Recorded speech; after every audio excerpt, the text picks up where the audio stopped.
Today, when I was in the train, you saw I made a video of me in the train today. When I was in the train, I scrolled down on Facebook. I'm not on Facebook often, but I just want to check if a fellow believer said something to me or... So I scrolled down and I saw this video. It was about honesty, so-called. So I clicked on it. It was direct to YouTube. And it was about this black guy. I'm going to call the black guy, of course. He's a Judean. I know his true ethnicity. But this Judean guy said on camera that he prefers blatant racism. When people out of the blue just say that they can't stand certain groups of people. Because then at least you know what you're up to.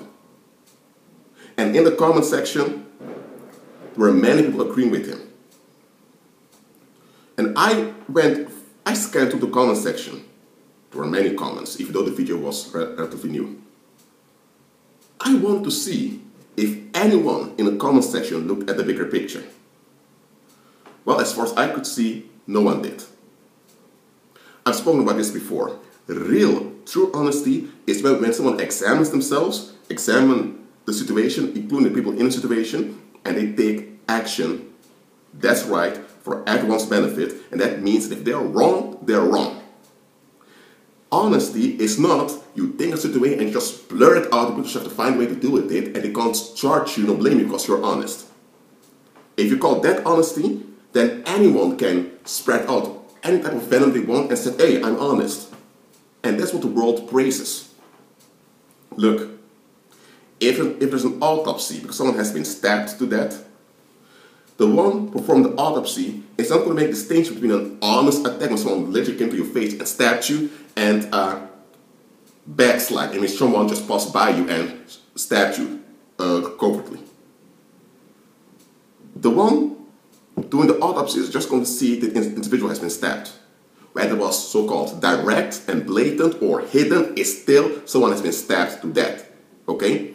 And if the case goes to the judge is not going to take it when the perpetrator says, well, Your Honor, I know I killed the guy, but I was honest about it. I mean, because I'm honest, I should be praised. Do you seriously think the judge is going to do that? No. The judge is going to say, whether you stab the guy blatantly or covertly, you stab the guy. It's evil. It's wrong.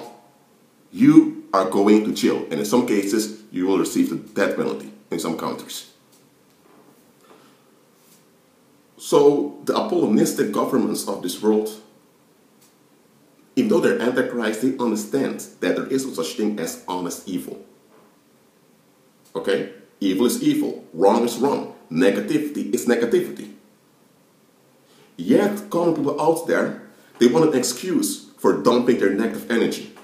And the excuse to come up with is, I'm blatant about it, I'm honest about it, I'm open about it. Hold on a minute.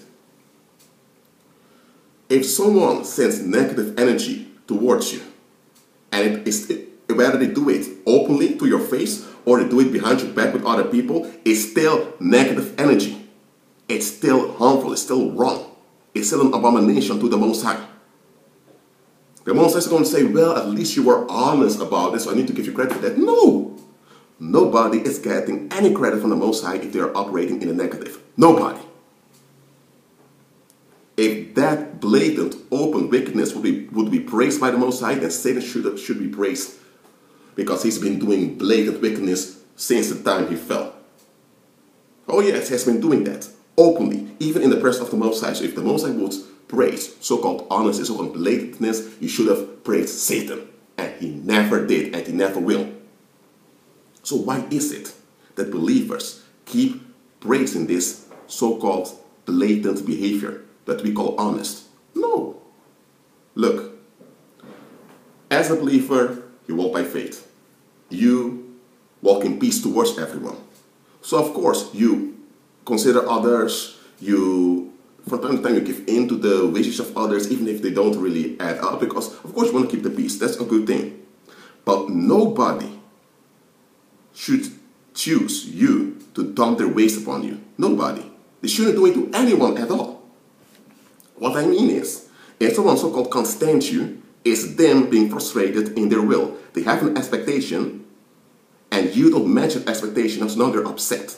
Instead of facing their own expectation and dealing with their frustration, they now project it onto you. They can't stand you. Who's carrying the weight? They do.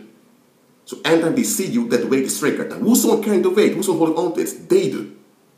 But the world tells them, be honest about it. And then they come to say, I can't stand you. Could you please leave me alone? Could you stop coming here? I don't want to see her anymore. Now they are projecting onto you, and now they demand you to give in to their will. They don't care about how it's going to affect you. They have their will and just have to find a way to deal with their will. And they have been honest about it. So if you don't honor their boundaries, something bad is going to happen. So they want the right to not only project their negativity onto you, but also to harm you when you don't validate that sick will of theirs. With sick, I don't mean sick in lipstick, but sick in the sense of it's twisted. What does the world tell you? Honor people's boundaries. Don't force yourself on people. No, hold on a minute. The one that persists in the negative is forcing darkness upon you. First, they want the right to have a negative will about you. That's what they do first. Then they want the right to project that negative will onto you, so they don't have to take responsibility. Then, when that negative will begins to waste on them, they want to dump it on you. And then they want validation from others for dumping it on you. And then they want you to create them against yourself so that they are at ease. And boy, don't hold them accountable, because they'll lash out at you. Listen, nobody has the right to be negative at all. Nobody, nowhere in the universe.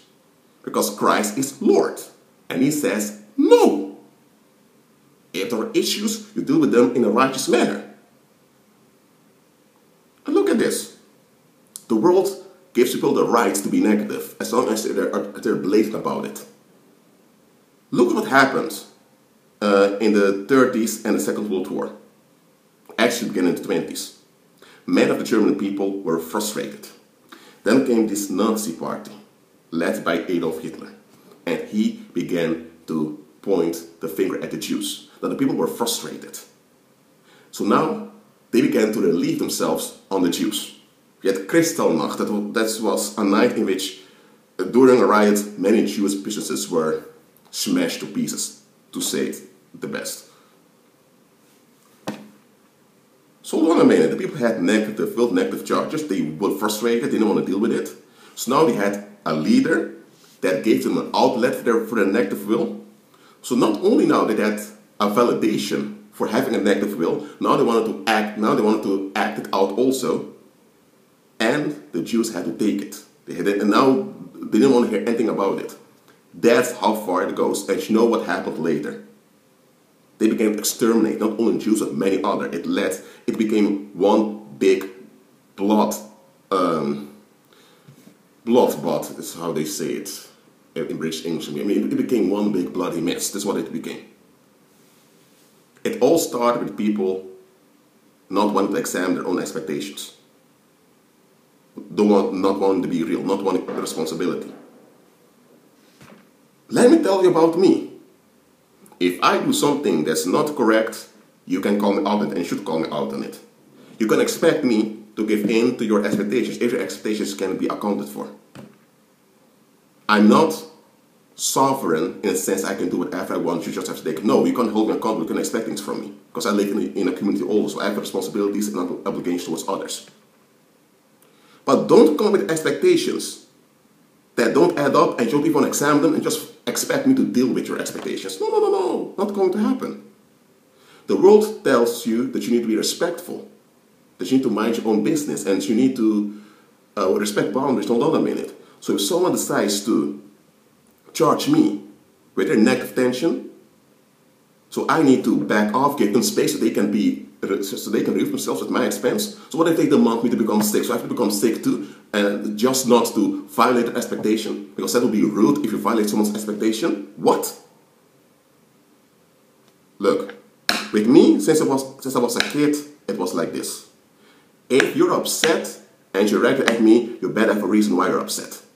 Because I'm not going to shrink back and receive the negative tension of yours just because you're upset. Not going to happen.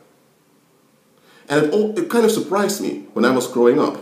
that you have adults, often in their 30s and 40s, becoming upset with someone that's way younger than they are, and they kind of expect the one, their target, to feel their wrath, kind of. And if the target is not affected by it, they become more upset. They are using that young individual like, they use an individual like a water pipe. You know, you have those water pipe, those things when they put cannabis in it, they put fire and begin to smoke it to get high. That's how I saw many adults using younger people. I didn't know what a water pipe was back then, but now that I know, I can compare it to it. They want their relief, they don't want to have their responsibility, and they just want to dump it somewhere. With me, even if I was just a kid, I realized, this is wrong. Because I knew in my mind, if I would do that to anyone, they wouldn't take it, so why should I take it? And I'm 27 now, and I can tell you, I can testify onto you, today nobody dares to just have a will towards me that they can't account for. Because they know with me, it's not going to happen. And if you decide to become upset, the charge will be on you. I'm not going to fight you, I'm not going at war with you, because that would mean that I would be drawn into your negativity. I'm not doing that. I don't repay evil with evil, no. But that does not mean that I'm going to make myself vulnerable so that anyone can dump whatever violence they want on me and I just have to take it and they're at ease. No, not going to happen. I'm not going to wish harm on my enemies or anything like that. They're the ones who choose to be enemies of me, not the other way around. They're the ones that chose to have a will that they don't want to account for. So to not have to deal with the frustration, they decide to become the enemy of someone. That's why people become enemies of you, because they want to dump their frustration on you so they don't want to have to deal with it. With me, nobody dares to demand things from me that they can't account for. Nobody. Neither family, nor parents, nor neighbors. Nobody. Not the government, nor the police. Nobody. And you know of me, I'm not the type of individual that's going out to war.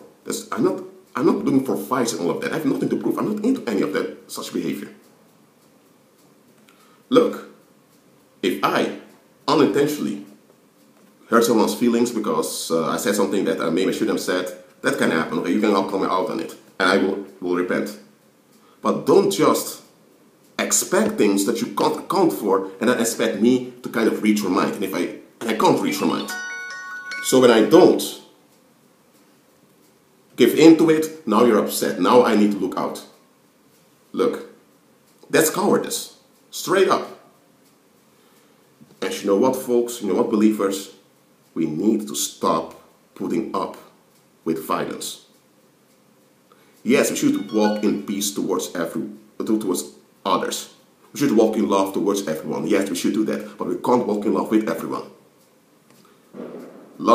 Pray for those that despitefully use you. Pray for your enemies. Love your enemies, all of that. That's your attitude towards others. That does not imply that you allow them to victimize you and to destroy you. No, because you are called to serve the Most High. You're called to be a light unto the world and a salt of the earth. You're called to have an impact on the earth for Christ's behalf.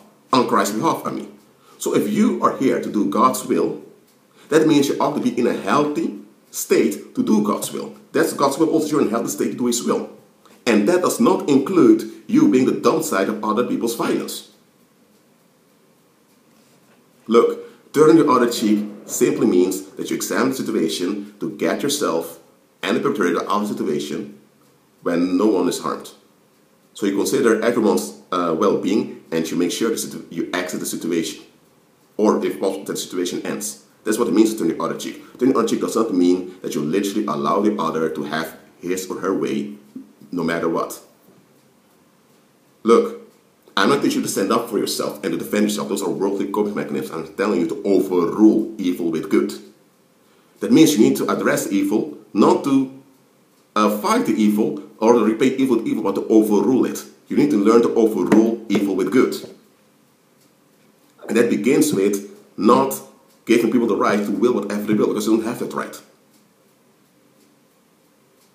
I mean, with me it works like this. I've made that video about you decreeing safety on your own living place, or on your own dwelling place.